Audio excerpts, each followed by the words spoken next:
कुलदेवतेला अनेक जण नवसही बोलतात. तर तो नवस कसा बोलायचा, तो पूर्ण कसा करायचा आणि नवस बोलताना किंवा तो फेडताना काही चुका होतात, तर त्या कशा टाळल्या पाहिजे? सुंदर प्रश्न विचारला. आणि आपलं मानवीय मन असं आहे ना की एखादी गोष्ट होण्यासाठी आपण सगळ्यात अगोदर नवस बोलतो. आपली महाराष्ट्रीयन पद्धतच इतकी भोळी भाबडी आपली जनता आहे. परंतु मी सांगेल की कुठेही सरसकट नवस बोलणे टाळावे. कारण की आपण त्या भावनेच्या आवेगामध्ये त्या शब्द देऊन देतो. ज्याने ब्रह्मांडाची उत्पत्ती केली त्याला तुमच्या पावशर पेढ्याने तो देव काही खुश होणारातला नाही आहे. त्याला नवसाचा त्याच्यातला काही भाग नाहीये. बट इथे विषय येतो कमिटमेंटचा. शक्तीशी तुम्ही लॉयल असाल तर ती शक्ती तुमच्याशी लॉयल राहील. म्हणून कमिटमेंट करताना योग्य पद्धतीने योग्य ठिकाणी आपण ती विसरणार नाही याची काळजी घ्यावी. आणि शक्यतो नवस बोलणे टाळावे. आणि जेही यापूर्वी काही नवस बोललेले असतील त्याची योग्य ती विल्हेवाट लावावी की कशा पद्धतीने आपण ते पूर्ण करू शकतो, काय करू शकतो. जर कधी विस्मृती झालीच असेल तर मग मी छोटासा उपाय सगळ्यांना देतो की कोणकोणते नवस केलेत आपल्याला माहिती नाही. आणि काही लोक इथपर्यंत मला सांगतात की अहो नवस तर आम्ही केले पण आमचे पूर्ण तर झाले पाहिजे. नवसासोबत नवसा करूनच सगळ्या गोष्टी होतात अशातला नाही. नवसासोबत कर्म. ठीक आहे. दैवाला कर्माची साथ आणि कर्माला देवाची साथ खूप गरजेची असते. म्हणून सरसकट कुठेही नवस करणं टाळावे.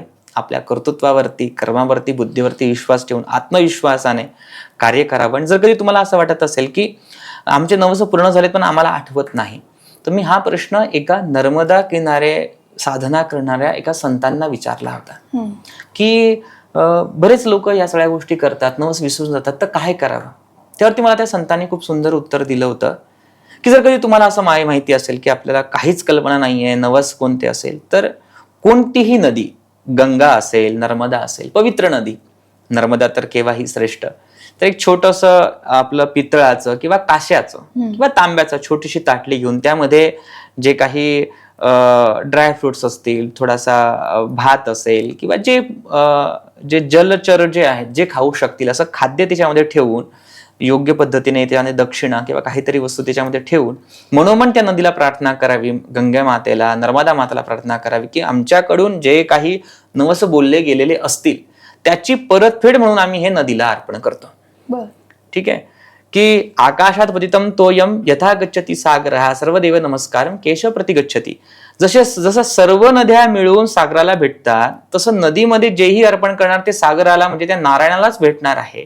तसं त्या नदीमध्ये, चांगल्या नदीमध्ये प्रदूषण होणार नाही याची काळजी घेऊन त्या नदीमध्ये ते वस्तू जर कधी तुम्ही अर्पण केली आणि त्या प्रार्थना केली की आमचे जे काही नवस अपूर्ण असतील त्याचं परतफेड म्हणून आम्ही एवढं देतो, पण यापुढे आम्ही कोणतेही नवस बोलणार नाही किंवा जे बोलू ते लक्षात ठेवू, अशी प्रार्थना करून जर तुम्ही नदीला ते अर्पण केलं तर आपण त्या ऋणातून मुक्त होतो. हे मला संतांकडून माहिती पडलं. त्यामुळे हा प्रयोग करायला हरकत काही नाहीये. नक्कीच करतीलही. आणि तुम्हाला काही अनुभव आले तर ते सुद्धा कमेंटमध्ये नक्की शेअर करा. मग कुलदेवता आपली इच्छा पूर्ण करेल असा एखादा छोटासा मंत्र असेल तर प्रेक्षकांना नक्कीच देऊ शकता. या देवी सर्वभूतेषु शक्तिरूपेण संस्थिता नमस्तस्यै नमस्तस्यै नमस्तस्यै नमो नमः. हा महामंत्राची साधना जो कोणी करतो त्याला कोणतीही शक्ती असेल, मग ती आर्थिक असेल, ती तुमच्या आरोग्याची शक्ती असेल, ही भगवती तुम्हाला नक्की प्रदान करते. नित्य नियमाने भगवतीचं मूर्तिरहस्याची वाचलं पाहिजे. रोज दुर्गा अष्टोत्तर शतनामावली वाचलं पाहिजे. एवढी साधना केली तर मला असं वाटतं की भगवती ही तुमची संपूर्ण इच्छा पूर्ण करण्यासाठी सक्षम आहे.